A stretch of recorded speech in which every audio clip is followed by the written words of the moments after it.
今天我们来解密一个让人既不解又感动的现象。上一期我们的档案解密了2026年做题家工厂，让人无法理解的是，从工厂里走出来的那些零件们会自觉地去签署一份厚厚的法律文书，古人类称之为 mortgage。经过语言学家分析，我们发现了一个令人毛骨悚然的真相。Mor 意味着死亡， gage 意味着誓约，合起来的意思就是直到死亡才能解除的契约。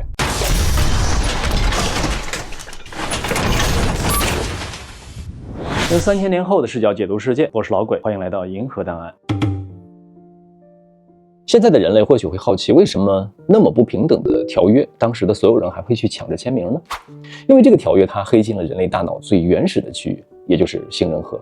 杏仁核是爬行动物们负责处理恐惧的神经单元。提供这份契约的人类，也就是被称之为房地产开发商的那部分人群，他们正是抓住这个弱点，无限扩大了没有房子的下场会有多悲惨的概念。比如说，他们把混凝土盒子、安全感和繁衍资格这3个属性强行的绑定在了一起。没有房子会被所有人看不起，没有房子就没有办法进行生育匹配等等。从某种程度上，当时的人类并不是在买房子或者是卖房子，而是在贩卖一种无家可归的恐惧，购买一份被人为设定的安全感。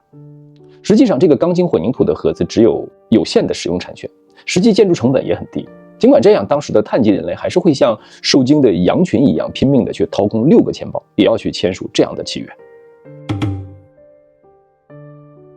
签署房产契约本质上也不纯粹是为了居住。21世纪的经济学家托马斯·皮凯蒂用一个简单的公式就预言了 R 等于 G。R 代表着资本回报率， G 代表着经济增长率。在那个时代呢，无论碳基生物如何努力的去出卖自己的劳动力，工资的增长速度似乎永远追不上资产的膨胀。所以这就造成了当时的人类试图利用房产的增值跳上那辆急速飞行的资本列车。对于他们来说，签署房产契约似乎是最简单也是最后的翻身手段了。这同样也是被恐惧驱动的行为之一。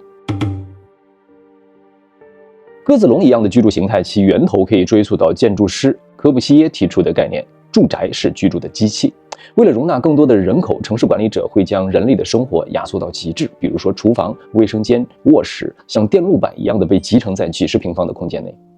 鸽子笼式的设计极其高效地解决了仓储问题，把人类像工蜂一样的储存起来，以便他们在第2天能够更快更高效地投入到生产当中。但是这样做的问题在于，人类的基因并不是为了居住在悬空的混凝土盒子里而进化的。这种违背天性的居住环境必然会导致大规模的，比如说自然缺失症、冷漠症、孤独，甚至是厌食症的出现。